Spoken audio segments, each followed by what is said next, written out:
is today at around 12:30, the Fed is going to decide.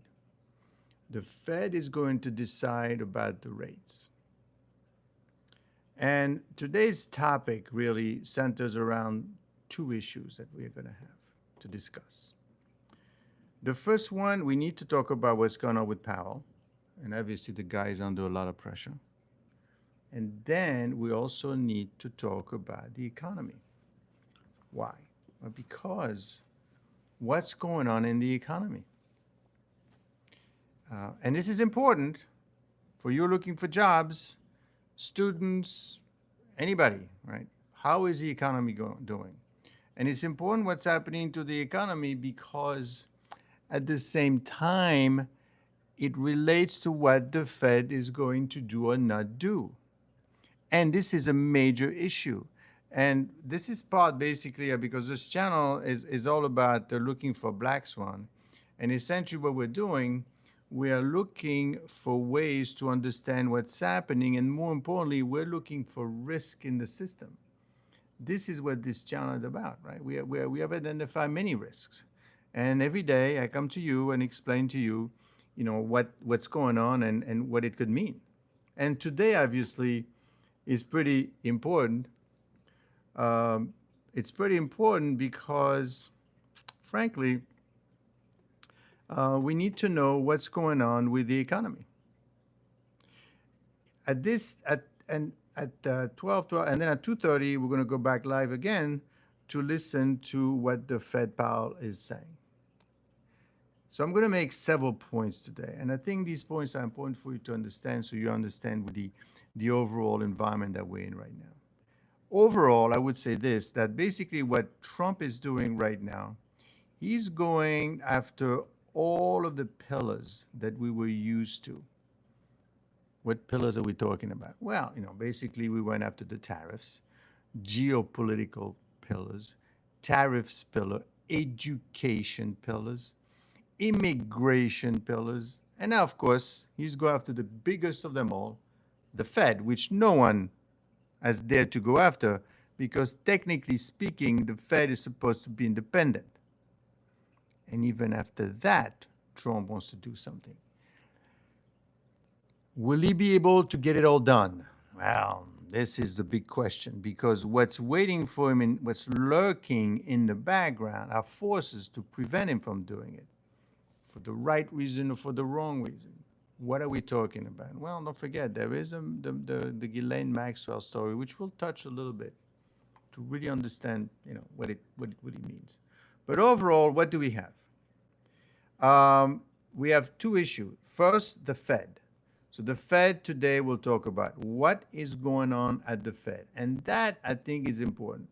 And before I go further, let me explain to you what the Fed is about, right? So you understand, who's doing what and what's going to happen. So basically at the Fed today, they're talking right now, they're discussing, and it's not business as usual. It's not business as usual because you have basically 11 voting members, right? And 7 of those members are governors, right? And these governors, let me make sure that I have so you have 7 governors. You have the chair, now you have the chair, 6 governors, and then you have a bunch of presidents. Out of the 6 governors, 2 of them are Trump appointees, right? What does that mean? Well, I mean they were basically brought on by Trump. And coincidentally, and this is important for you to understand, they're basically saying that we should lower rates. And this is where it's important for you to grasp the rationale, because obviously the people that really don't think that Trump is doing a good job are going to tell you, well, you know what's happening right now? It's political theater, meaning that they want the job, and that's why they're doing it. And what are they saying? Well, basically, what Wheeler's view is, which is one of the dissenting views, he's basically saying that his view, his point is that the private sector payroll growth is near stall speed, meaning that unemployment is weakening. You tell me. And we should not wait until the labor market deteriorates, to set the policy. And he's also saying that the tariffs are transitionary in nature. So we're not gonna the inflation tied to the tariff. The market is gonna adjust, and it's not gonna be what you think it's gonna be as far as the inflation and what has happened in the past. And that's for you to understand very clearly. So you're saying that he wants to lower the rates, I mean, Whalen and those two consenting votes, because they want the job of Fed chair? Well, actually, Weller did indicate that he wanted to be the next Fed chair, and he threw his hat in the ring. So, you see what's happening? What you need to figure out really is, okay, is he saying because he wants to become the chair and then he won't do it, or is he saying the chair, hey, Professor Oak, and he's doing it because he wants to be chair, or he's doing it because he really think that the economy is slowing down? I mean, the unemployment. Don't forget, there's two issues, and obviously you should worry about both. I don't know where you are, whatever it is, right? You should worry about unemployment, what's going on with that, and obviously the rates. That's going to impact you. I don't have to tell you, lower rates, lower mortgages, blah, blah, blah. Employment, you get a job, you don't have a job. What's going on? So let's figure out what's happening with employment right now, because frankly, this morning actually, the ADP private sector employment came out just this morning, ahead of them making a decision. And this was a bunch of reasons, but basically in July, private employers added 104,000 jobs, significantly surpassing the consensus of 75,000. Okay, so what Powell is going to say, what are you guys talking about? Employment is fine.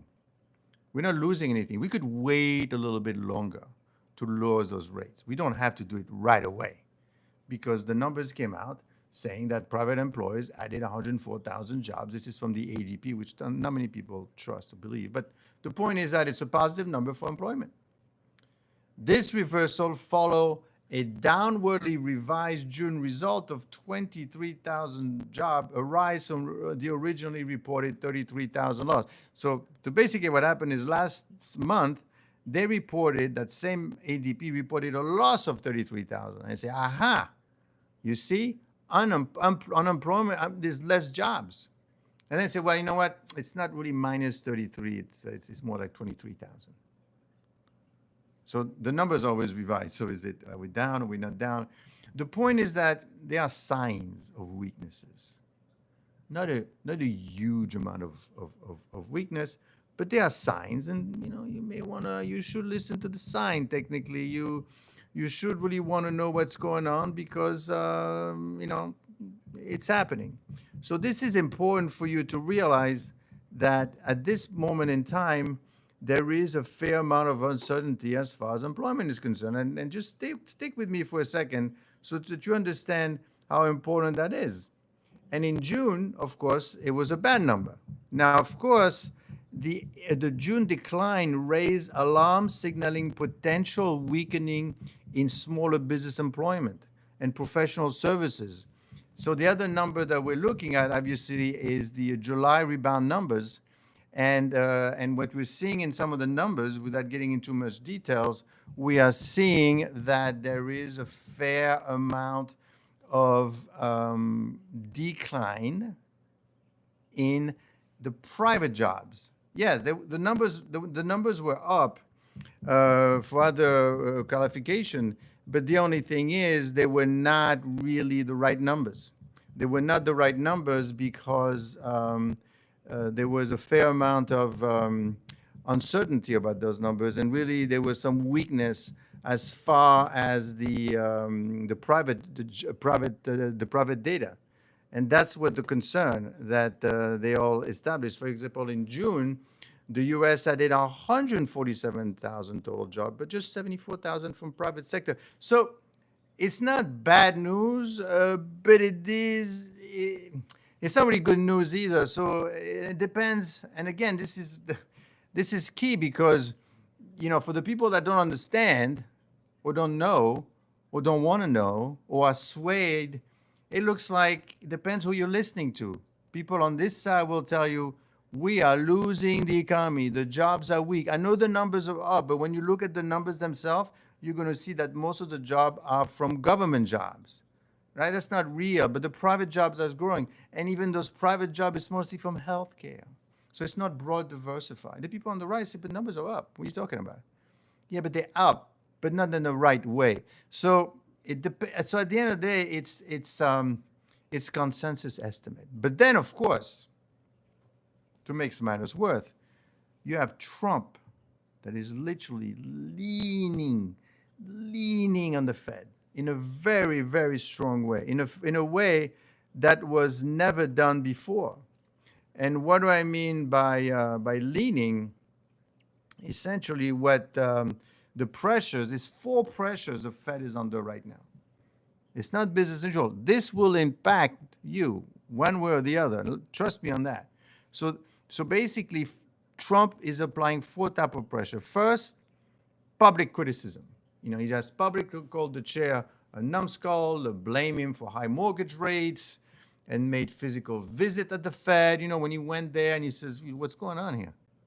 What's going on with this building? Anybody stealing anything? Anything missing? Right? And basically, it costs a lot of money.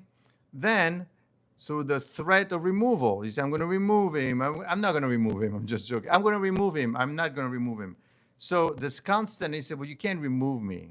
And by the way, the job pays about $250,000 a year. You could make a lot more money somewhere else, quite frankly, at this point. Threat of removal, renovation controversy. You tag the 2.5 to the 3 billion. You said, is this worth it? What are you doing with the money? Then, number 2, we have dissent among the Fed governors. There's a shift in consensus. Now, of course, you're going to say, well, the reason, and this is where you need to understand where everybody is, because you could say, well, the reason dissenting is because they want the job. But they both don't want the job. I think Whalen wants the job, but the other Fed governor, Michelle Bowman, she's not a contender at this point. It's really Christopher Whalen and probably Dissent.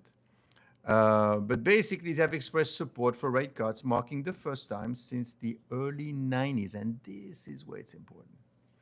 This has never happened before, where two Fed chair basically said, the governors said, I don't agree. There's dissent. There's a lot of dissent with the president. There's 5 presidents, but there's 7 governors. Usually the governors, they don't dissent, right? They all vote the same. Now you're going to have not 1, but you're going to have 2. I mean, Bowman, in all frankness, she did dissent last year because she thought he should have never lowered the rate, should have waited longer. But now they both had wanted it down. So that's number 2. Of course, potential candidate maneuvering, right? Seen as a possible successor, speculated to use a dissent to elevate the profile. Now, we have to be careful who's saying that, because if they think that, yeah, but this is not real, this is not really happening, meaning the guy just wants a job, so don't listen to what he's saying, there's no need to lower rates, tariff is going to be an issue, and it's going to create inflation, blah, blah, blah, right? So you're more on that camp. Of course, number 3, and you may not be aware of that, legislative and policy advocacy, right? The Senator Ted Cruz proposal, he has called for eliminating interest payment on bank reserves. Without you understanding really what's going on there, basically, he's going in at the way they are making money at the Fed, which would fundamentally alter how the Fed execute monetary policy. A direct challenge to a tool critical since the 2008 crisis. The only thing is Ted Cruz is not Donald Trump. But he wanted to be president, remember, Republican at one point, but his weight doesn't carry too much weight. But the point he wants to do it.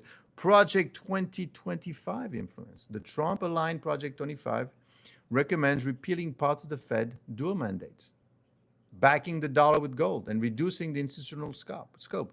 They basically want less power from the Fed. Now, of course, when you're saying you want to back the gold with the dollar, you're basically reducing the impact of the Fed, right? Because now they can't just print money whenever they want because you said, do you have gold for it? Why do you think that Trump right now wants to check what's in Fort Knox? See the strategy here? And you need to understand that strategy because it's a four-pronged strategy. And as we know, Trump is not going to give up, like it or not. He got his way with the tariffs. When I say he got his way, he got agreements. I mean, I remember what I said yesterday, there's only 2 deals written. But the point is, it's happening. He's getting money back from the universities.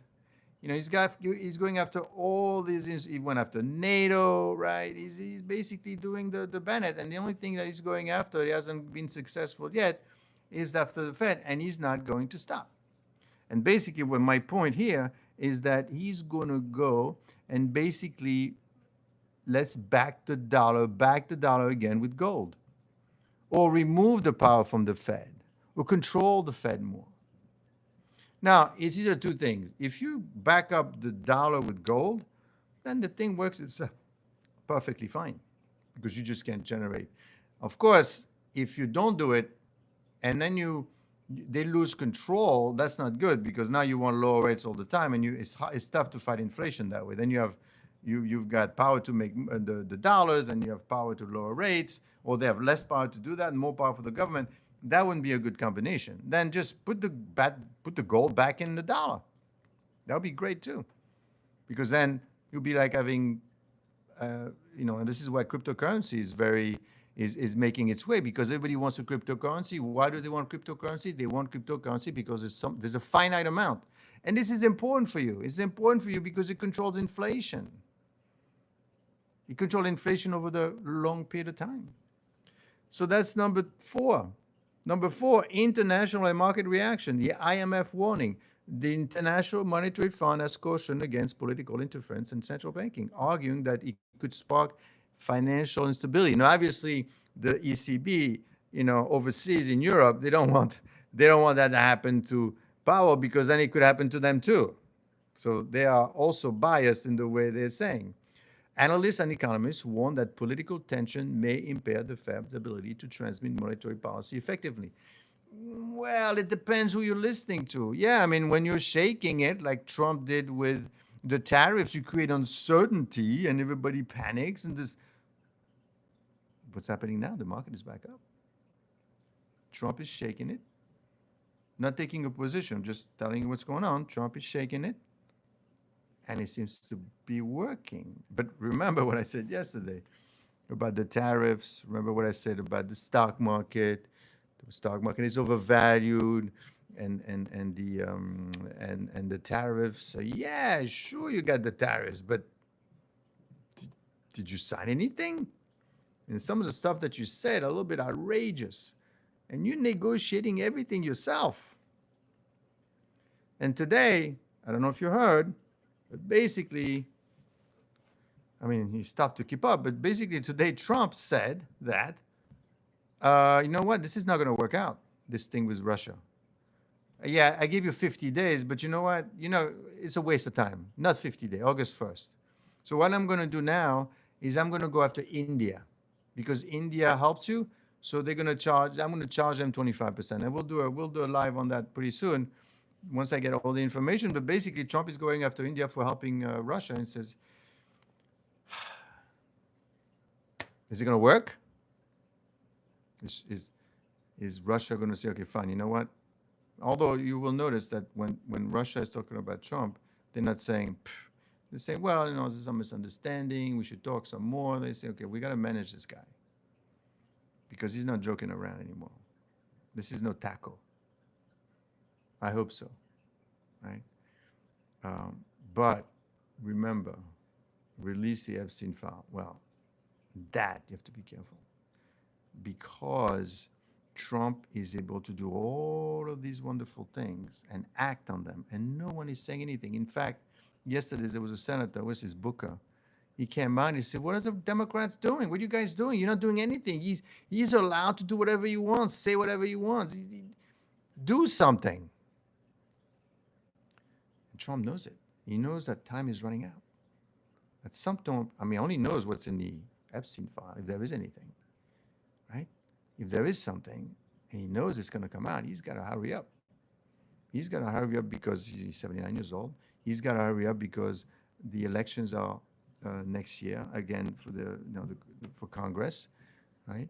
And he knows very well that at the end of the day, he doesn't have that much time, and they know that as well. And the Democrats are just waiting for a mistake. They're waiting for a mistake, which is probably not always the best thing to act, because you're wishing him that he fails, and obviously, if he fails, the U.S. fail in a way, that is not, probably the best way to achieve it. What you want to do is you want to propose things.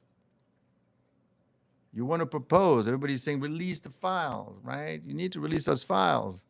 We shall see. The thing is, be careful what you wish, because this whole thing that Trump is managing right now, which frankly it seems to be working, at least on paper, well, at least not on paper, at least in the market and the people's mind, is holding up because Trump is able to hold it in his bare hands. A lot of companies, like GM, for example, is not passing on the cost to the consumer because they don't want Trump to barge into the office. What are you doing? You're creating inflation. Taking a chance, only 15%. They already took $1 billion, by the way. So all these people is holding back Trump. So if something happens to Trump and he's weakened, then the house of cards falls. Japan, for example, is basically saying, 600 billion, 15%, yes. 600 billion, hold off on that. I mean, these are loans, right? And frankly, we have nothing in writing. And I don't know what you're saying when you mean that the 550 for Japan. I'm not giving you $550 billion in cash. You know that, right? These are loans, and they have to, this is a little more complicating than you. Yeah, okay, fine. But I'm not giving you $550 billion cash in a suitcase, and you do whatever you want to do with it, right? But if they realize that Trump gets weakened, you're gonna say, well, you know what? The agreement? What agreement? What are you talking about? There's no agreement here, and nobody's going to go after Japan. I mean, they are supposed to pay the 15% once it's written, and they're also doing a few things with the cars. They're allowing certain cars to be sold in the U.S. But Japan is not a big, the four important one is basically Europe, and then you've got Mexico, then you've got China. And you got Canada. That's it. Everybody else is just very small amounts. So you don't need that much. It's not big bucks we're talking about. So they're probably going to forget about Japan, and he's never going to give the 550. But that's why Trump went after the Japan for the 550, because the 15%, the tariffs, yeah, but it's not a lot. We don't do a lot of business with Japan. Now, if you give me 550 billion, that I would appreciate very much. Thank you. So again, what I'm saying is that if Trump loses the power, if Trump loses control, what's going to happen is then, unfortunately, he won't be able to achieve all of the things that he says that he wants to do. And that's a problem. Now, is this a possibility? Well, be careful, because what we're dealing with right now is you are dealing with, unfortunately, you are dealing with the Epstein file. And the Epstein file are a bit problematic because you probably heard yesterday that, believe it or not, she wants some, it's not too surprising, but she wants, to be free. She wants a deal. I don't know where this is going to go, because now, if he gives her a deal and she says he had nothing to do with it, they're going to say, oh, sure, obviously. Anyway, U.S. Treasury bonds, yes. Okay, so that's the issue. But let's go back to what's happening today, because so these guys are under a tremendous amount of pressure right now, and you need, does she deserve a deal, really? That's a good question. So with the Fed today, what we need to worry about is the fact that the Fed is under pressure and the Fed needs to decide. Okay. Now, Bissett wanted to do a review of the Fed because there's a review going on, which is additional pressure. In mid-July, he basically called for a comprehensive review of the federal operations. In other words, what this means is please quit. That's what it means. Despite earlier tension, Dissent has said there's no current reason for Powell to step down. We don't want to fire him. We just want to know what he's doing. You know what I mean? So it's confusing. Is he in? Is he out? Who is the successor? We're talking about Stock Bassett, Kevin Walsh, Kevin Asset, Christopher Whelan, all of these people from the governor or economic advisor. I believe that what's going to happen is Bassett is going to be the next Fed chair because he's the one that's more active. But today, you could bet that you're going to hear a lot of Whelan. Whelan is going to be all over this thing because he wants to be Fed chair or because he really wants to dissent. And this is where you need to decide. And when I mean deciding, you need to make sure you're listening to, right? Because the people that are against Trump will tell you he's doing it because of the job, and the people on the other side will tell you, no, he really means it. So what do you think it is? What is the truth, right? It's always like that. That's how they get you because you don't know what's happening. And yet, for you, it's a big difference. Why? First of all, if today, which unfortunately I don't think it's going to happen, right? What's going to happen, he's probably going to lower the rates. And I will tell you why. Because if you listen to what the Fed governors have been talking about, all of them, right? What are these guys saying, right? If you look at the speeches of because each of them have made commitments, have been talking about it, and let me tell you what they've been saying. Obviously, Dissent says we need to lower the rates. Okay. Powell obviously is saying as long as the U.S. economy is in solid shape, we think prudent thing is to wait and learn more. That was in July. So, I mean, when I look at the employment numbers today, it looks fine to me. So we're not dying. We're not losing the workers. Philip Jefferson, which is a vice chair, nominated by Biden, by the way. High tariffs could lead to higher inflation this year. It's uncertain whether inflationary pressures would be temporary or persistent. So he's basically siding with Powell. That's two. Okay. Michelle Bowman, nominated by Trump. She's basically, should inflation pressures remain contained, I would support lowering the policy rate as soon as our next meeting. So she's on the other side. So far, 2 votes for keeping the no rate cut. Michael Barr, the Fed governor, nominated by Biden again. Basically served as chairman. He resigned from position of vice chair, but retained his role. So he's a Biden person. So that's 3. Lisa Cook, Fed governor, nominated by Biden. That's 4. She's saying the current stance on monetary policy is well positioned to respond to a range of potential developments. What are you saying? I don't know. We'll see. That's 4 people.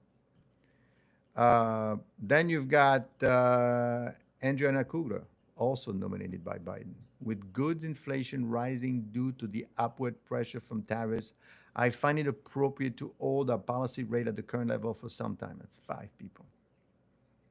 Christopher Whelan, we should not wait until labor market deteriorates before we cut the policy rate. That's 5 so far. Then you've got 6, which is John Williams, and he's a former Fed president. Of course, these people are not nominated by these are the president. They're not nominated by the presidents. They are by businesses. But you got 5 against 2 governors. 5 saying, the Biden people are saying, you know what, just leave it well enough. This inflation thing is going to be a problem. You're going to get us into trouble. You just want the job, so go away. And those 2 are basically saying, no, we're losing the economy very slowly. You're not paying any attention. And we need to lower rates. And yes, I would like to be the next Fed chair. But that's not the reason I'm doing it. Now, don't forget, these people, these governors, 14-year contract at $225,000 a year. So it's not like, they're afraid for their job. Right? So they don't care. 14 years, who knows? So unfortunately, what's going to happen is, I hate to tell you, the rates are not going to change. Now, of course, what's going to happen right after that is Trump is going to say, okay, now I'm going after you. Now, what he's probably going to do is going to announce who the next Fed chair is going to be, because now you have to wait until September. Okay, and don't forget, the reason why Trump desperately need lower rates, I mean, you have to understand, he's got a tough job, right? The reason he wants lower rates is because there's $9 trillion that's being refinanced by the Fed. The treasuries, right? There's we owe $37 trillion. 9 is being refinanced this year, and they're paying around 3%. And right now, the rate is around 4.5%. So when they go back in the market and get the money, and that's going to impact you, it's going to be even more money to finance this thing. It's going to go up by like a quarter, from 3% to around 4%. And he's saying, you're killing us because it's costing us a tremendous amount of money. And so expect Trump to basically, let's go back at him with the building. Let's go check Fort Knox, what's going on over there. Let's look for corruption. Let's try to change the gold thing. Let's go after all these things, right? And as usual, the way Trump does it is, he doesn't let go. He doesn't let go, and he's not going to let go. And the Fed is going to have to go. The Fed chair has to go at some point, because what he's going to do, he's going to bring. He's probably it depends what Whalen, what he says right today. He's going to come out, I'm sure, in the news or whatever, saying this is ridiculous. We should lower the rates. Employment is dropping, and the employment is not. It's okay. If you want to look for something bad, you could say, well, look, yeah, numbers are up like today, but frankly, when you look at the ATP number, it's not a reliable number to begin with. So forget about that. And that's why it's important for you to get the big picture, because these are events that are going to impact your life. It's going to impact your portfolio. I mean, for example, right, something like jobs, okay? Jobs for young people. Did you know right now that there's a rising graduate joblessness that is affecting men mostly? For some reason, the market rise in unemployment among recent college graduates has been one of the most talked about economic trends in the past year. Joblessness among highly educated youngsters everywhere from the US to the UK and beyond has gone up. And what's going on? If you look at the chart of the graduate unemployment going up, women are doing okay, but men are getting hit between 22 and 27. And this is what a guy like Whalen is kind of referring to. He says, I know, yes, the numbers went up or not going down as much, but you're not seeing the granular detail. And obviously it depends where you want to focus on to decide what you want to do and not do, right? And right now, that's a fact. It's tough to get a job. Unemployment rate for recent male graduate has been steeply from less than 5 to 7% of the past 12 months. Now remember, unemployment rate in the US is around 4%. So what's happening really is the fact that there's been an AI-driven job displacement. And these are complex issues, not easily understood by everyone. Hopefully, I'm trying maybe to bring some information to you so you have at least a feel to what's going on, because if you're looking for a job as a graduate, it's not the most easiest thing. I'm not saying there are no jobs. I mean, I found, people in New York right now, got a 130K job as an undergraduate. But then I'm also looking at this other person that basically can't find a job. Okay, and these are some of the topics that Whalen is going to bring up. He wants to make sure that, you know what, we need to know what's going on, and we need to control this situation with the rates and with the employment and the economy, right? Because the economy, by the way, actually went down 0.5% the first quarter. Now that's because of the tariffs, because everybody was uncertain. But going forward, who knows what's going to happen? Right? So the topic is, phase historical descent, market in explain mode, where what's going on, Fed decision date to date. So today the Fed is probably is not gonna change anything. Okay. Now, of course, what you need to know is that the dynamic within the Fed are going to be problematic. And the point that I wanted to make is that Trump is going after all of the foundation of everything that we know being safe. So, for example, we're talking about tariffs, geopolitical, education, immigration, and the Fed. So by pushing and coercing and tugging, he's surprising everyone, and it's working for now. But how long is that going to last? Today you announced a thing with India. What do you think is going to happen there? Right? He's going to potentially have a problem with Russia, who's basically saying, stop poking me and leave me alone. Now you're going after India, who's buying my oil, and you're going to charge them. So they're going to have to choose between us, and that's going to be a lot of damage for them. That's going to be very complicated to achieve. So these over the next 3 days are going to be pivotal for your portfolio, pivotal for the future, because it will impact the rates. And what I want for this channel is I want you to be informed before it happens, not after. Because you have to understand that all these people that we're dealing with, Trump and the Fed chair and all these people, they're doing their thing. They're not stupid people, right? They know what I know. The thing is, what they don't know is the implication of doing all of these things. Hey, Rose. Well, they're doing all of these things, and what they don't know is the implication of how all these things are going to work out in the end. Because, you could say, yes, we need tariff reforms. Why? Well, because the U.S. doesn't build anything anymore, so we need to bring everything into the U.S. Oh, that sounds great. Let's do it. But what do you mean by bringing into the U.S.? You want somebody in Europe to actually start building a factory in the U.S., but that's going to take years.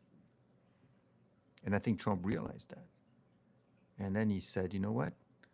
Instead of that, what we're going to do is you're going to commit to bring money in, because frankly, when I look at the top 4 exported to the U.S., Japan is not one of them. None of these countries are. So I want to get paid for that. I want money. In fact, he said he basically described it as a bonus to get the 15%, because there's not much money in charging 15% for Japan. But if they bring in 550 billion, that's a lot of money.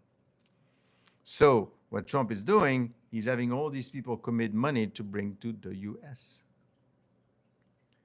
But at what price? And that's the thing that nobody knows, right? Like we didn't know at the beginning. With the deficit we have, the interest rate should be 11%. Your quantum reality.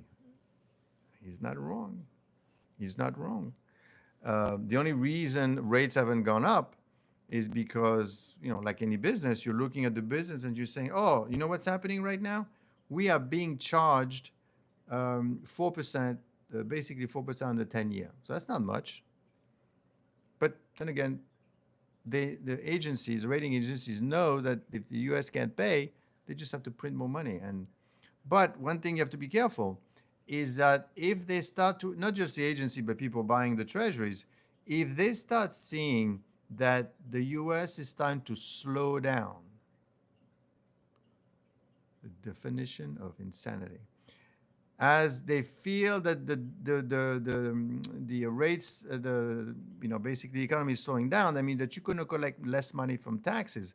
And where do you think you're getting the money to pay for the interest, which is about $1 trillion a year? Well, you know what? We're going to print more money. Okay, but how long is that going to last? What you need to do is you need to increase the amount of the amount of jobs and the growth. And this is why Trump and his people basically said that's why you need a big beautiful bill, because the big beautiful bill is going to increase growth in the US by 4.5%. Of course, everybody says, what? No way, 1% maybe.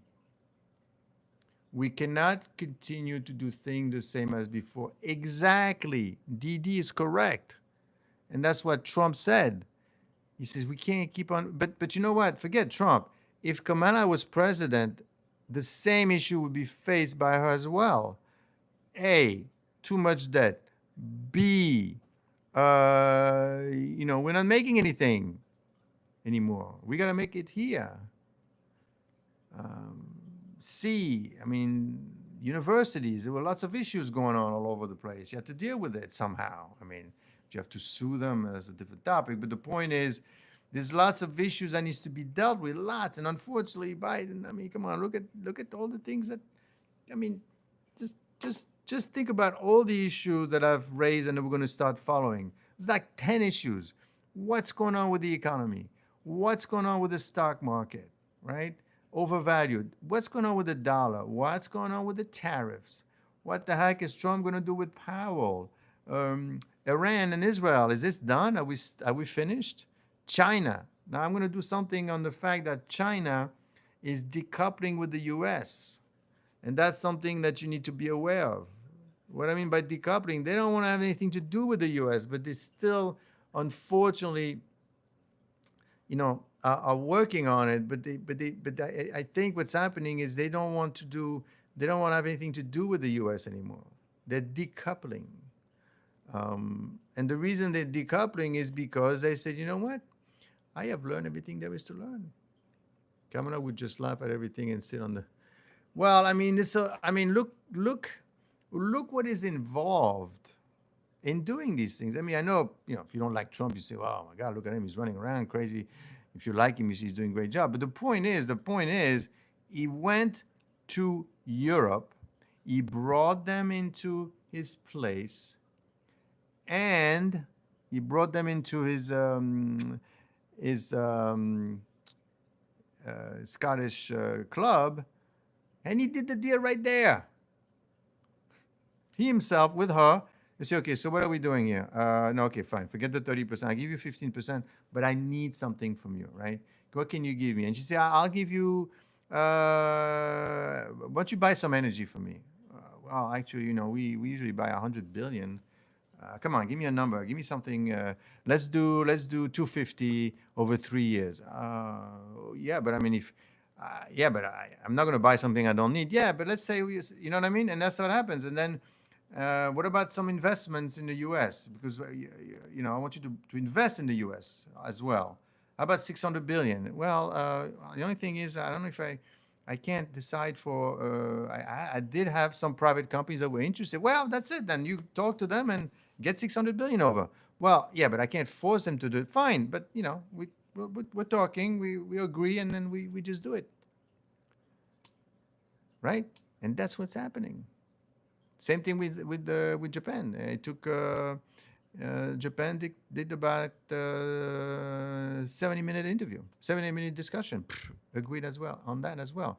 So all these things are happening all over the place, and the point is, how is that going to work out in the end? We are not even mentioning the thing with the health, making America healthy again. Okay, we haven't heard from the other guy what he's doing, and he hasn't really focused on that. Quite frankly, Trump hasn't focused on that. The thing is, for anything to happen, unfortunately, he needs to be involved. And that, my friends, is a problem, because otherwise no one does anything without him. And is that a problem? Well, at some point it will be, because he won't be able to keep doing it. What happens when he loses control for whatever reason? And that's why they're very concerned about the Epstein file, because if he loses control, then the whole thing collapses. That woman in Van Leyen in Europe, she's gonna say, "Whoa, hold on, 550, 750. We were just talking, right? Because we can't order $250 billion from the U.S. It's impossible. Save your money and get out of debt. Best advice you'll get from anyone." I mean, why? Well, because there's a risk that you're running here. Let's talk risk. Okay? Let's talk about all the risks that we have. Now, these are the things that could be happening. Now, I told you about the decoupling with China, for example. Right now, they're talking. Well, they stopped talking, unfortunately, and it looks like they couldn't agree. They couldn't agree. So China is, and I'll do something special on China, give you more data. But basically, what China is doing is saying, "Well, I have the rare minerals right here. What are you doing for me? Okay, I got a huge amount of deflation I need to take care of, and you have to help me. Otherwise, it's not going to work out. I need you to help me." So Trump, the people over, they went to Sweden, and they basically saying, "Well, we need the rare earth mineral." Well, you know what? We're not agreeing here, because you basically want to decouple from us, and you want to learn as much as possible, and then you're going to close the door. You don't need us anymore, and then you're going to deal with the rest of the world. That's what you're doing, and I know what you're doing. That's exactly what you're doing, and I can't allow you to do that. In fact, I'm going to start picking away at India and all these countries to come back to the U.S. That is the war that is going on. Now, of course, right now it's a war of words, a war of discussion, right? And frankly, China is the only country that said, "No, we're not, I'm not doing it," right? Everybody else says, "Yes, it's okay. Just give him what he wants. He's going to go away. Plus, frankly, we're not signing anything anyway. We're just talking, right? So the 15%, but we're making money anyway. So the 15% is not such a big deal." And he knows that too, right? But Trump wants more. And at some point, that's going to be, it could be a big issue for you. It could be a humongous issue, because if China is not happy, then they're going to say, "Well, I'm taking Taiwan then. How about that? What are you going to do about that?" And we know that you only have missiles for 1 week. So think about that before you start acting up. That is why a businessman is needed so badly, right? The only thing is, this is not a business. This is a country, right? And the institution after which he goes, it could be a great thing, but it could be a disaster, right? For example, this guy that he wants to bring in at the Fed wants to lower rates. And some of them are saying, out of the 7, 5 of them say, "What lower rates? We have inflation. Don't do that." You know what happened in the 80s, right? We had a huge amount of inflation, and they destroyed everything. Remember the 80s, where rates went from 4 to 12%? They had to kill the country in order to reduce inflation. Everybody lost their job, huge amount of problem. Is that what you want? But there's not going to be any inflation. How do you know? Well, because Trump is in charge and he'll control everything, and we haven't seen anything. Be careful, because if it doesn't work, and as long as Trump is in, he's going to keep pushing for it, and he's going to get lower rates, and the guy is wrong, and there's inflation. And don't forget, these things are not happening like that, right? It happens like this. Inflation goes up, and then you're trying to bring it down. But as you're trying to bring it down, there's still amount, because what is inflation? Inflation is the expectation that prices are going to go up. So if you go to, for example, at Amazon, whose prices are going up, by the way, according to Wall Street Journal, 2,300 items slowly, but it's happening. Then you say, "Well, I'm going to get a job, but I want to get paid more money because everything is more expensive." So now you're expecting more money. So of course, the person that's going to give more money, they are going to charge more for their products, and there it goes, and it gets larger and larger. And then if the union comes in, they say, "You know what? We want our salaries taxed to inflation." So this is not something that you can just control very easily. It takes usually 8 quarters for rates to impact the economy. right? So even if today, I'll double check that for you, but I'm pretty sure that it takes about that long for rates to impact the economy. How long does it take for rates, the Fed fund rates, because that's basically that what they're acting for, the Fed fund rates to impact the economy, meaning I'm going to lower the rates to make sure that the economy starts again before it starts crashing, especially if there's unemployment issues.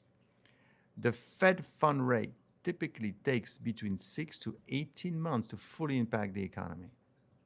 So, listen to this.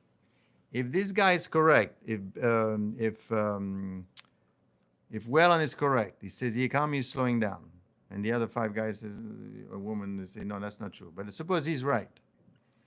And of course, they're not going to decide now. They're going to decide in September. And this thing start to slow down, meaning science is a sign. And I'm seeing the sign because I've seen two people that are looking for a job and they can't find it. Okay? I'm not talking working for the government or for healthcare, actual private jobs. As it slows down, right? And then what you're saying, well, okay, you know what?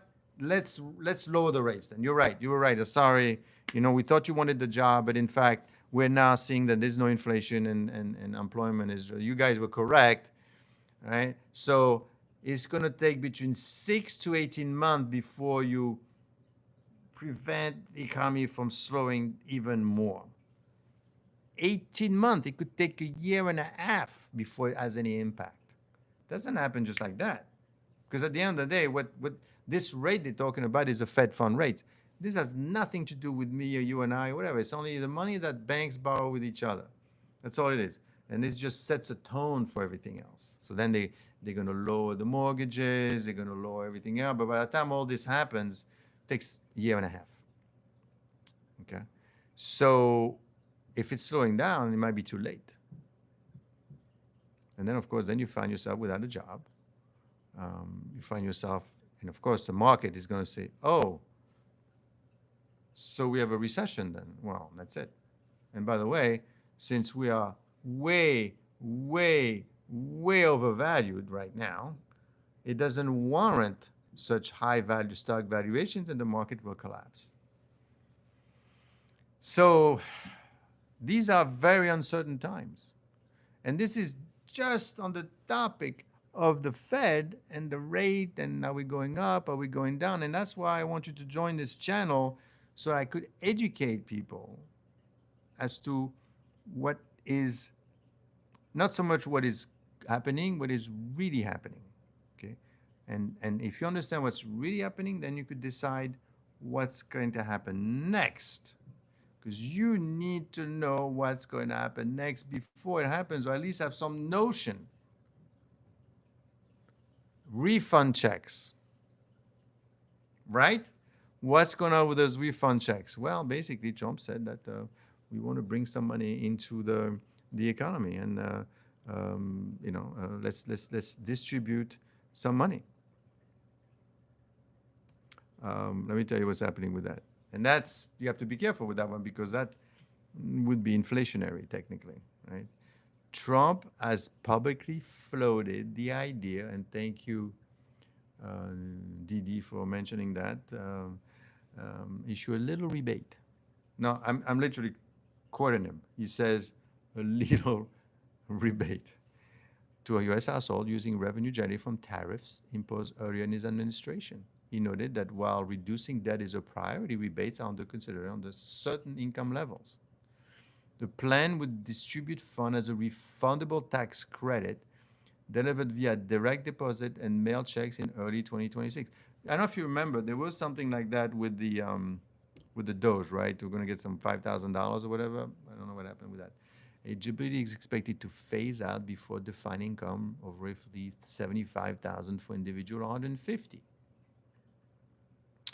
So basically, you're going to get yourself a little rebate based on the money that he's making from the tariffs. Since since everything is doing so well with the tariffs and he's collecting money, which he is, Now, of course, this is a bit perverse if you look at the other side, meaning that, oh, but you know that technically, if uh, other people are correct on the left, basically, and based on historical information and research, ultimately those tariffs are going to get passed down to everyone, and that could cost between $1,000 to $2,000 a year. But I guess if he gives you a rebate for those tariffs, so you're going to pay more at the grocery stores because of the tariff impact, but then you're going to get money, so maybe it washes out. I think you'll be better suited in paying down the national debt. The national debt, let's put it this way, that's one thing I do agree with Powell. He said the following about the national debt. The national debt, this guy, is manageable, but it is unsustainable. And to control that debt, right? If you want to control the debt, the only way for you to control that debt, I hate to tell you, but it's entitlement. You know, Social Security, you want to touch that? You don't touch that, right? Okay. The next thing is Medicare, Medicaid. Look what happened with Medicaid. You know, the Democrats spend, what is it, 26 hours in Congress to cry the fact that people were losing their Medicaid and their food stamps. I mean, they're not wrong. They are losing those food stamps. They are losing those Medicaids. They're losing all that. Now, of course, this was part of the big, beautiful bill. The thing is, what they did is they basically, some people lost that, but it's getting ridiculous. Trump is responsible for most of it, most of the first time, even worse this time. Well, hold on. Biden did it as well. But the point is, you need to, you don't want to touch Social Security, right? You don't want to touch that. You don't touch Medicare, Medicaid, you don't touch that either. Then what do you want to do? You got to stop spending on defense. You don't do that either because you're going to need defense. Trust me, you're going to need defense very, very soon. From what I'm seeing, especially with China and Asia and everything else. So be careful. You may need all these people. Okay. So that is the issue. So what do you want to do? Well, nothing, I guess. But and I need to spend more money on the wall and we want to give people a tax break. One thing you can do, and that's a tough call, but you could give people no taxes, so then people stop spending money and generate business, and it grows the. But unfortunately, if that doesn't work, then the only way to do it, Congress writes the check. They are the one responsible for the debt that you. Yeah, well, definitely. But these people in Congress, they don't want to lose their job. Suppose they come to you tomorrow and say, okay, I got a way to take care of I'm going to take care of the national debt. That's it. We're gonna reduce your Social Security. How about that? Let's slow down on Social Security for a little bit. Let's start spending less money on Social Security. This guy is never going to be elected, right? There's no way you're gonna want to elect someone that says he wants to cut down Social Security. How much money is there left for Social Security?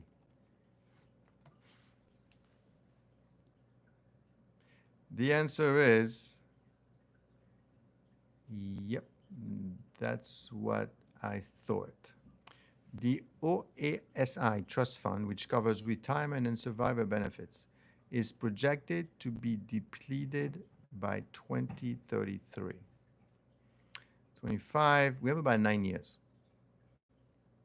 Okay? This is serious business, people. You have 9 years before that fund. Basically, there's not enough money for after depletion, ongoing payroll tax revenue can only sustain approximately 75 to 80% of the scheduled benefits, meaning benefits will be reduced by roughly 20 to 25%. I don't think you want to talk about that. Do you hear that? The OASI Trust Fund, which covers retirement, is projected to be depleted in 2033. We are in 2025, 9 years, 8 years. If is allowed to borrow from DI reserve, the combined fund will likely be exhausted by 2034. After depletion, so what happens after, right? Well, basically, you're going after the payroll tax revenue can only sustain 75% to 80% of scheduled benefits, meaning that you would get paid 20 to 25% less on your Social Security. Okay? There's not going to be enough money. This is real. So what do you do about this? Well, we do the big beautiful act, big beautiful bill, and then we borrow another 4 trillion, but then we're going to have growth of 4%. Nobody believes that, because if you have growth, then you have growth in tax receipts, so it's a lot easier. This situation is older than Trump. Yeah, of course it is older than Trump. This has been going on for years, right? It's been growing from Obama and then Trump, and you can't blame on everything. But the point is, you're not controlling any of this, right? As my subscribers. So what's the point? Well, the point is you want to prepare for it. You want to know what's going to happen, right? We're trying to cross the street here, right? So as we're trying to cross the street, well, we don't want to get to the other side. We want to look left and we don't want to look right.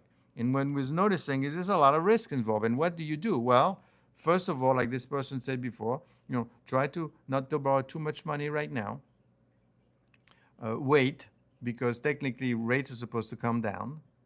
Not today, unfortunately. I'm going to do a live around 12 o'clock, different ways, because I want to, and of course, I want to hear what the guy says at 2:30. So we're going to be live with the Fed chair to listen to what he has to say. We're going to hear his responses back and forth, back and forth, back and forth. That's what's going to happen. So the issue you're going to have is there's going to be a tremendous, there's not enough money. So what do you do? Well, you make sure that in your stock market, my recommendation, and check out my Patreon channel. I'm seeing a lot of people joining. Thank you very much. What you want to do is you want to make sure that if you're going to invest in the stock market,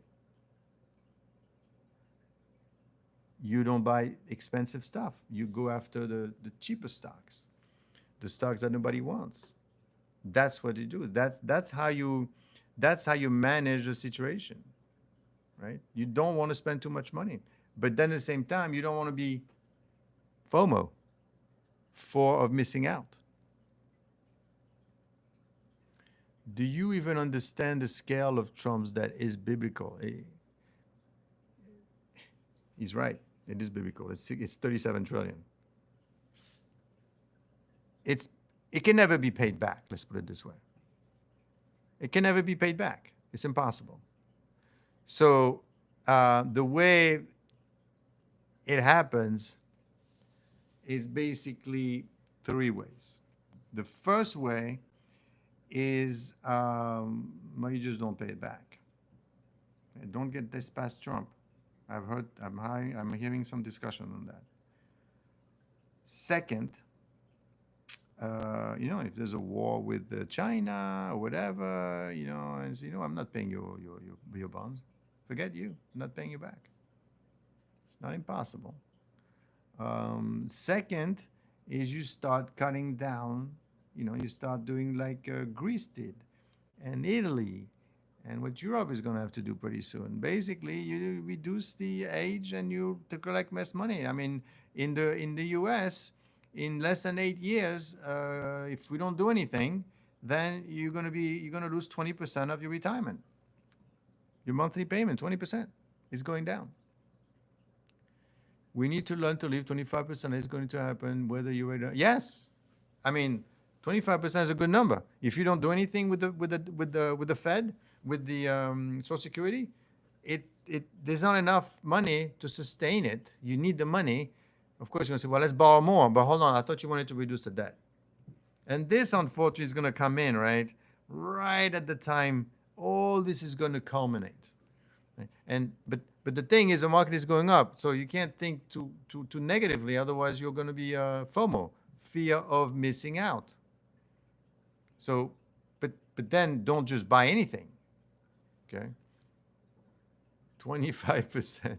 Are you crazy? That's not possible. Of course, not possible, right? Why? Well, because what's happening to the people also happens to the government. What has the government been doing? Well, we've been buying a lot of stuff from China. Would be more than willing to give it to you. But first, they started making shoes, right? Now they're making rare minerals, and now they're making um, uh, um, AI. AI is in China. They are doing their own thing but I'll talk about this later on. But basically, what they're doing, they're decoupling with the U.S., doing their own AI thing, their own centers, and they're decoupling. I think what's going to happen there at some point, they're going to say, we don't need the U.S. We learn everything there was to be learned. China makes everything, yes. And you know what? We know how to make everything now. We don't need you anymore because you are preventing us. You're too much. You're not playing ball. You're not just giving us the money. And don't forget, since China joined the trade organization, the World Trade Organization in 2000, they are the largest producer, exporter everywhere. In fact, it's a problem, right? Because it's too much exportation and not enough imports, and they need to survive by doing more and more and more and more export. If they don't export enough, it's not going to work. So that's a problem right there for them. So that's the issue. But the point is, where do you go with this? How does it end up? How do we finish this thing, right? Well, it doesn't end well. At the end of the day, the way you fix all these problems, you know how you fix this problem? You fix that with a war. You have a war, everything, you start building weapons, and you close your walls. That's what happened in World War II. And that's a concern. And frankly, you've got, right now, you do have Russia that China kept that inflation low for decades. Yeah, but not anymore. There's deflation in China, meaning that they don't know what to do with the product. They got to sell it. They can't just make it and nobody buys it. Money's got to come in. Their plan is to eventually close everything and then sell it to each other. Don't forget, 10% land mass, 50% of people live around China. You don't need the U.S. technically. You need them to learn how to do the stuff. But now, you don't need anyone. You could close in. You could make China great again, right?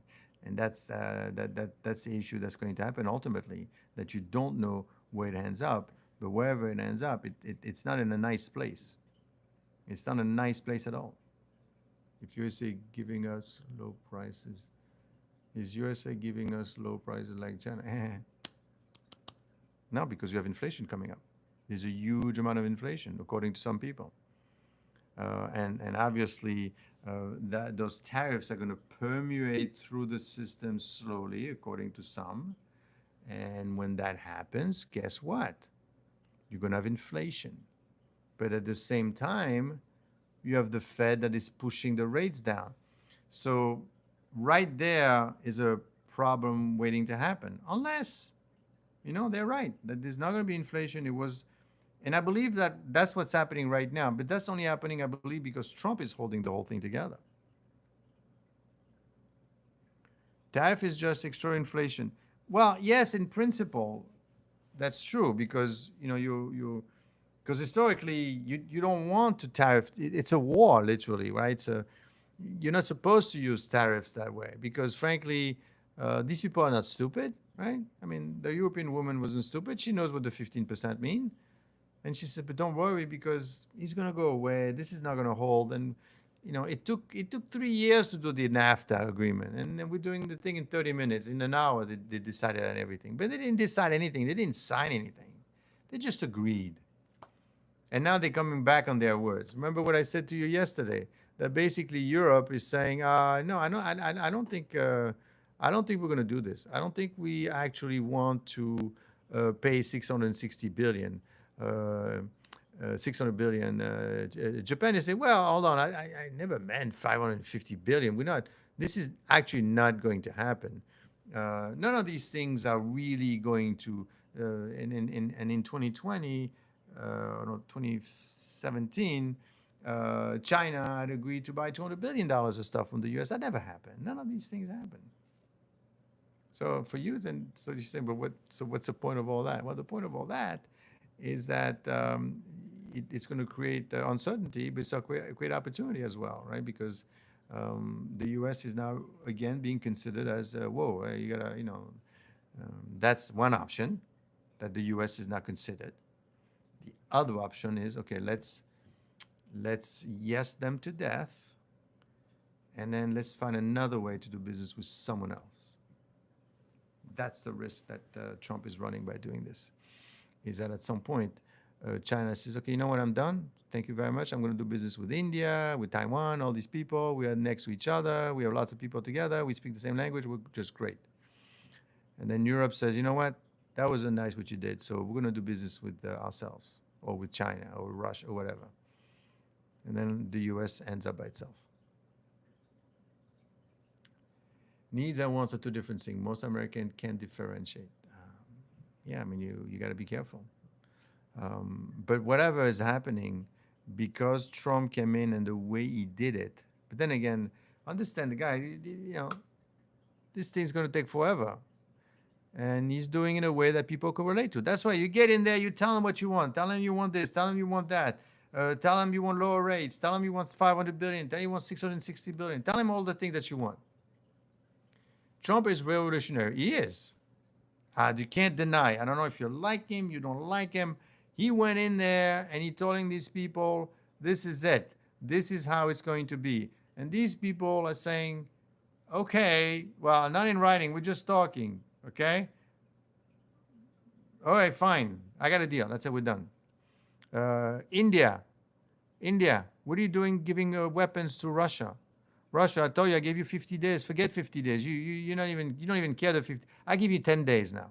And in fact, I'm already going after India right now. So you're getting 25% on top of what you're going to be charged on August 1st because you're giving weapons or you're doing business with Russia. I don't want you to do business with Russia. Imagine the Indians. They're like, oh my God, what do I do? Right? And don't forget, India doesn't do a tremendous amount of business with the US. So,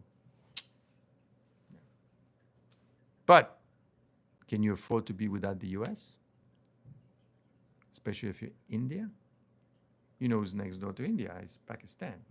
Pakistan is a Muslim country. Didn't do too well last time around. I mean, they had almost a war with India. Does India want to lose the friendship of the US? Because with Trump, that's what's going to happen. If you decide to do if you don't, that's not going to work. The thing is, so Trump is revolutionary that way. He goes in and he doesn't create chaos. He just shaking and moving things in a way that, and don't forget, theoretically speaking, can a president actually set tariff rates? Right? I thought Congress was supposed to declare war and yes, a president can set or adjust tariff rates, but on the specific legal authorities granted by Congress. The president does not have unilateral power, unilateral power to impose tariffs at will. Under Constitution, Congress controls trades. However, several laws give the president conditional powers to act on the tariffs. He technically can't do it, but he could do it. Congress, the power to lay and collect. The Constitution, okay, says that Congress has the power to lay and collect taxes, Trump Nation, duties, imports, and exercises. However, Congress has delegated some of this power to the president through various statutes. The 1962 Section 232 of Trade Inspection Act imposed tariff if imports threaten national security. So when Trump says about Brazil that you're going to charge Brazil 50% because the former president of Brazil is being investigated too thoroughly, and it's political lynching. So I'm going to, because I like the guy, the former president of Brazil, so I'm going to charge you 50%. That is not really threaten national security. Section 301 of the Trade Act impose tariffs in response to violation of trade agreements or discriminatory practices, unfair foreign trade practices. How come there are no American cars in Paris? Emergency economic powers. Control trade during a declared national emergency. And that's what Trump called Liberation Day. I declare that this is a national emergency. The Tariff Act of 1930 adjusts rates to equalize costs if foreign goods are priced unfairly. So, for those of you that think that, well, he can't do what he thinks that he can do, yes, he can. He can. He's got, I mean, the Congress basically gave that power to the president in 1962, in 1974, in 1977, and in 1930. And he's using all four of them. Is he using them fairly? What I'm not using, I'm just talking. Models don't fit European needs. So that's the issue we're going to have. The issue that we're going to have is that this is going to be a problem. That's going to be a problem at some point because Trump literally controls everything and decides everything. And where are the Democrats? Nowhere to be seen. I believe that Booker yesterday made a comment on that. He said, what are you guys doing? Okay, you should be out there helping out. Where did I see this? And he feels that there's just not enough control over anything, and the more they're trying to do it, the less. What did Booker said? Booker is a senator about Trump. Yeah, he said something about the Democrats. It was quite interesting because he basically mentions that you guys are not doing anything. Now, of course. What can they do? Because they've lost quite a bit of. Yesterday, July 29th, Booker publicly accused his fellow Democrats of being complicit with the President Trump agenda. He's right in a way. He argued that by approving bipartisan policy funding bills without amendment, senators were enabling Trump misuse of federal grants to penalize Democratic-leaning states. He fiery floor objection led to tense confrontation. Ultimately, he withdrew his objection. This weekend, Booker warned that the biggest mistake Democrats made was not centering people enough, noting that many voters turned to Trump because they believed Democrats didn't deliver tangible results. Yeah, he's saying, guys, do something. The man is coming in, he's making deals, and technically you shouldn't even be allowed to make these deals because this is a Low Power Act. He's doing whatever he wants, and he went after the tariffs, he went after immigration, he went after education, and now he's going after the Fed. Is anyone going to stop him? Yes, Trump himself. Because at some point, don't forget, whenever you make a decision, it impacts something else, that impacts something else, that impacts something else, right? If you're the king of the world and you decide everything, that's fine. But these people, at some point, and China, one of them, at some point, you're going to go too far. You're going to do something like with Russia, for example. You're poking at Russia and you want them to, to stay where they are and don't go any further? Fine. But Ukraine doesn't want that. Ukraine wants to push Russia all the way back. And that's a problem. That's not going to happen. So the risk that I see there is that at some point, he pushes Russia too far back and they pull back. Because don't forget, the Europeans are pushing Russia also. They're pushing Russia to basically saying, listen, you gotta lay off. You gotta get out. And that's not going to happen. And Trump is pushing as well. So at some point he makes a mistake, and at some point that turns into something that's out of control. And that usually happens when someone has all the power, which Trump seems to have right now. And frankly, for the right reason, because what are they going to say? That they don't want the money coming in through the tariffs? You can't say that. Or what are they going to say? That you know what? I think what he's making is a mistake, because he doesn't. No, none of this is going to happen. So you have to be very careful and very concerned about all these things that are happening. And in the middle of all this, how is the stock market doing today? Well, it doesn't seem to be doing too bad, quite frankly. The market, well, it's just hanging. It's just waiting, right? Of course, the big news of the day is that Trump's to slap 25% tariffs, and he's holding firm on the August 1st deadline. President Trump said that India will face a 25% tariff when entering the U.S. beginning on Friday. Friday. Okay? India has been a good friend, but India has charged basically more tariffs than almost any other country. That is over. We are going to be charging India huge amount of tariffs. So that's over. Meanwhile, the U.S. and China are concluding their latest round of tariffs and trade talks in Sweden, with both sides touting progress, but without an immediate announcement. Do you know what that means in plain English? It means that they are not budging. This is a huge thing, this U.S. and China tariff and trade talks in Sweden.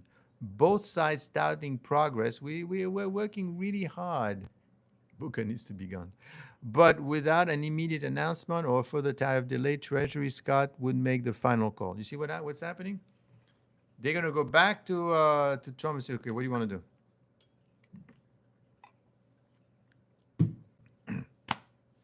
What do you want to do? Well, hold on. I just slapped India with 25%.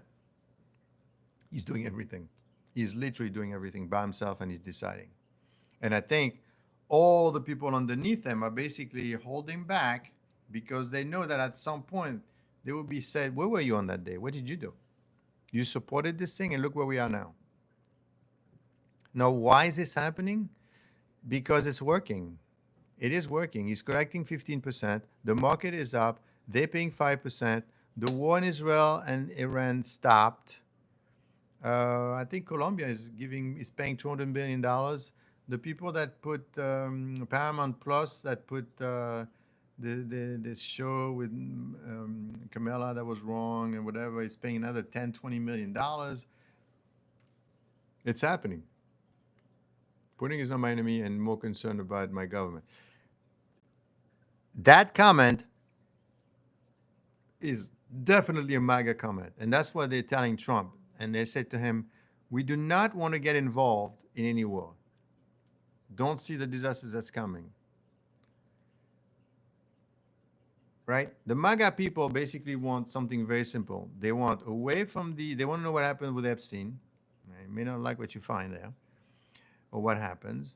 2, they do not want the U.S. to be involved in any more wars. 3, meaning when I mean wars, we're talking about Israel and Iran. We don't want to get involved in there.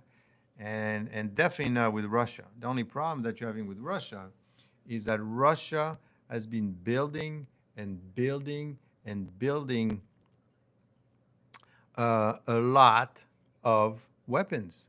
They have a tremendous amount of weapons. And that's something that you need to concern yourself about. What do I mean by that? Let me tell you that Russia right now has the ability. The U.S. dominates the global exports. We all know that. But in a keynote in London speech, the NATO secretary himself reported a warning that he has made in public at least 3 times. This is a NATO guy, the guy that said that Trump is his daddy. The Western alliance is severely lagging behind Moscow on ammunition production. If you're Moscow and you know this, and you know they're getting ready together, what are you going to do? You're going to wait for them to be ready to start something? Or you're going to just say, okay, if you know what, we all have weapons, that's enough, we're staying home. Ukraine is attacking the logistic chain and it's working. Yeah, I mean, that's what they've been doing. In terms of ammunition, Russia produces in 3 months what the whole NATO produces in 1 year. Is that the guy that right now you want to be messing with by telling him that you're going to tax India by 25%? Yes, it is, because the US. At some point, you're going to push the wrong button, and it's going to go in a way that you cannot control. Not so sure if the MAGA people like this idea. Okay, he said that in a year, adding that Putin's war machine is speeding up and is not slowing down. He's not stopping. NATO's economy, and what's amazing is NATO's economy is 25 times bigger than Russia. Is producing 4 times as much ammunition as the whole NATO. Okay, let's talk about Russia and the US purely. US Army Supreme Commander that Washington expect Russia to produce 250,000 shells monthly. You want to know how much the US is producing? 40,000. So this idea that the US is all that powerful, which is what Trump did with the 2 planes, well, could do some damage, but the last time the US won any war was in 1945. Lost everything else since then. And that's why you have to be careful when you're poking Russia, poking at China, like, and Trump is not, LOL, says a crackhead. And Russia basically is not going to stop. Russia's not going to stop. What? They're producing, they're ahead. What do you want them to do? Stop and wait for them to rearm on the European side, so then they could have a real war? No, they don't want to do that. And of course, Putin himself started some stuff, and now he needs to control it. So this goes all the way, my friends. This goes all the way. So as far as you're concerned in terms of risk management, and which is what this channel is about, and don't forget to subscribe to know about all the issues. I mean, this may not be something for you to say, who cares about this old guy and the rates? I don't care anything about that. We're going to talk about China. We're going to talk about a bunch of different things. And all these things that we're talking about are extremely important because they all will impact your life. There is some stuff happening with Russia, although it doesn't look like, because they want to talk to Trump. We're in big trouble. Okay, or if China decides to invade Taiwan, that's a big trouble. Now, I will say that regarding this Taiwan business, I don't know if you heard that and what it means, and I will tell you what they say and what it means. Basically, let me get the actual quotes. But the U.S. made a comment about Taiwan recently. Recent comment by the U.S. on Taiwan. This is important. You need to hear this. That was in the middle of the discussion with China. And basically, yesterday, the U.S. said that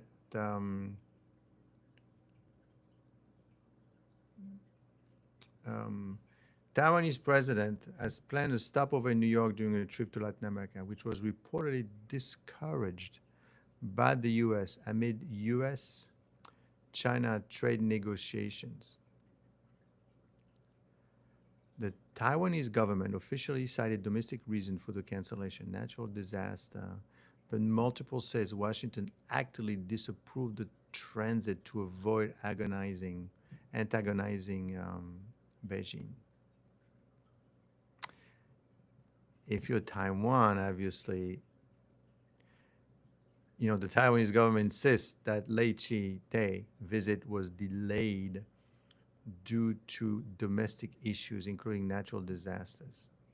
So Taiwan will delay an expected trip to his country's remaining allies in Latin America amid conflicting accounts of the reason for the post, was expected to travel to America next month as the government. Why is this important? This is important because Taiwan is thinking, and what if the U.S. does the same thing they did to me and they did to Europe? Okay. Amid report that the Trump administration has opposed a proposed stopover by the president in New York, his government said no overseas travel plan due to domestic issues, including natural disaster. However, one person downloaded the discussion told the Associated Press that the U.S. has asked Taipei to rearrange. Obviously, you don't want him to come to visit you. We're trying to talk to the Chinese. And don't forget, China is 5,000 years old. It's not a young country. They have ways of doing business. And you can't go around, playing both sides like that. They are going to be in big trouble. The widow replacement business is good enough. Cigars keep falling through them.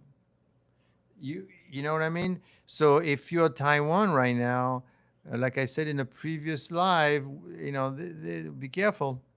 Just be careful because Taiwan knows that China wants it. Taiwan has 60% of the production of all of the semiconductors. So it's a crucial, okay? And if China decides to get in there, what is the U.S. going to do, right? But there's unfortunately there's a decoupling with China, so there's nothing much you can do about that. That's going to happen, you want it or not, because they've decided that they don't need the U.S. anymore. Okay. The good news is that the dollar, because of what's happening, is gaining in strength. Okay. But let's see. Trump tariff and the Trump tariffs are going to be a situation. But anyway, back to the Fed decision day today. What's going to happen today is the Fed is not going to do anything, even though we had some positive, more or less positive news with employment numbers this morning from the ADP. Which basically stated that, because we're always tracking the economy, the private employers added 104,000 jobs. I'm sure they're going to talk about that, significantly surpassing the consensus of 75. They thought they were going to get 75. They got 104. What do you want? I think we're doing just fine. There's no there, right? We should be fine. There's no reason to panic about anything for the time being. Is this going to continue? I don't know. Is this going to be a situation at some point? Not so sure. But right now, it would appear that we have enough. Okay. The reversal follow a downwardly revised June number of 23,000 when they say it was 33. Now it's 23, so there was some uncertainty about the numbers. But overall, I would say this, tell you the Fed is not moving. Yes, the Fed is not going to move today. Is they going to move tomorrow? I mean, in August, in September, because there's 8 meetings a year. We have to see about that. That's always a possibility. But right now, they're not. Is that going to continuing being? We don't know.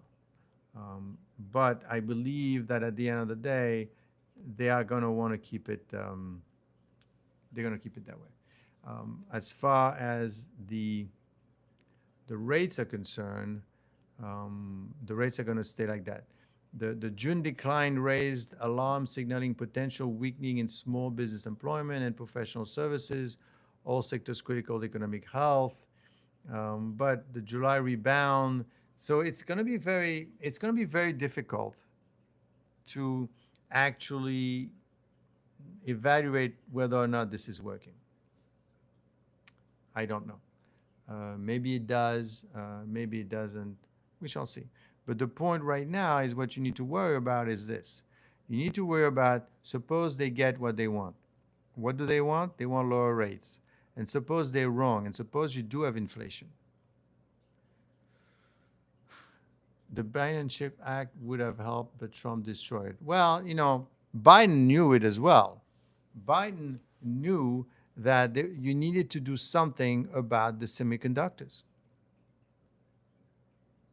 And but they didn't. They couldn't do it, right? And Trump knows that. So we shall see. So what we're going to do is, I'm pretty sure Biden was doing good to remember his name. Unfortunately, as you could see, right, there was no way Biden could have done all the things that Trump is doing right now. That's a lot of work. That's a tremendous amount of work. I mean, you may make fun of the guy, you may think it's funny what he's doing, going around doing all these deals, but he's making deals. Now, of course, I have to tell you, he's not making that many deals. In fact, only 2 of them have been signed, but he's collecting money in the meantime. And as usual with Trump, it's not so much what he's doing, it's what he's not doing. Okay? It's what you don't see that he's doing on the side, right? The side is collecting the money and he's talking the 25, 15, or whatever, scaring everyone else. But in the meantime, while we're talking, we're collecting 15%. And that's important. That is important to have. And frankly, and that's why I was saying that ultimately they knew this was going to happen. They knew that they had to do something. They saw it. They saw with the chips, because then if you're able to take the chips manufacturing away from Taiwan, then you don't have to worry so much China to take over. And the fact that today the U.S. said, listen, don't come over today because we're talking to China, and I don't think we want to get involved in that discussion. Maybe it's best if you just don't stop by. Thank you. That's what happened. Anyway, so let's make sure we're not missing anything that's happening in the great scheme of things here. Let me see what we have. So basically today the big news is Trump is taking aim at India. So what that means is he wants to stop Russia. With that, be careful. You could poking at the wrong bear here. As far as the Trump tariffs, where it started, what it threatened, and where he ended up, basically Trump's rollout has taken numerous twists and turns. There's a 15% tariffs on foreign goods. Now, the twists and turns are very simple, right? It's basically, I wouldn't say he's making it up as he's going along, but he decides everything. Right? He decides everything. Otherwise, nothing gets done. I mean, if you work in a big organization, by the time you decide, you agree. No, he says, I know what to do. I'll decide everything. There's a new standard, but the outlook for many top U.S. trading partners has yet to come into clear focus. He has threatened, for example, to raise tariff on 35% on Canada from the current 25% if the 2 countries don't strike a deal by Friday. And a 90-day truce between the U.S. and China expires in mid-August. There are still questions, Mark, regarding the sector-based levies. And the U.S. have said different things about whether the Europe will face fell blunt. Why do you think this is confusing? It's confusing because Trump is deciding everything ahead of everyone, and they're saying, well, you said yes on the steel, and now you're saying no, and now with Canada it was 25, now it's 35. So what do we do? Well, I'll decide. Okay, well, what do we do in the meantime? I just wait for you. I just wait for you to decide. So these are very, very problematic issues, I would say. And if you look at the U.S. goods trade with the EU, it's been going up a lot. So basically, you need to deal with the European, you need to deal with Mexico, you need to deal with Canada, you need to deal with China, Japan. Basically, China, they have imposed, Trump has imposed 30% in new tariff this year, although computers, Apple, and many are exempt. The rate applies on top of various tariffs. So imagine how complex that is. Imagine how difficult it is to now working with someone like that right now. It's almost impossible. But you, and don't forget to subscribe, you need to know what's happening because it will impact the stock market. Because don't forget, this thing is shaking like this underneath, and all these things are happening here and there. But then, what's going to happen to what's going to happen to the stock market in the middle of all this. That could be a huge issue, a tremendous issue. Why? Because if you have lower rates and high inflation, it's a catastrophe. And that is what you need to worry about. And that is why it's important for you to understand what is really happening. So over the next couple of days, what we're going to do, I'll do a live around this afternoon again while he's talking, while the Fed is talking, and we'll see what's really going on. And over the next couple of days, we're going to talk about this India situation. We're going to talk about the Chinese situation, the decoupling that I've been talking about. We definitely want to talk about Epstein and Ghislaine Maxwell, who wants a deal, for the next couple of days. Okay? And I will see you this afternoon, everyone. Thank you for joining today.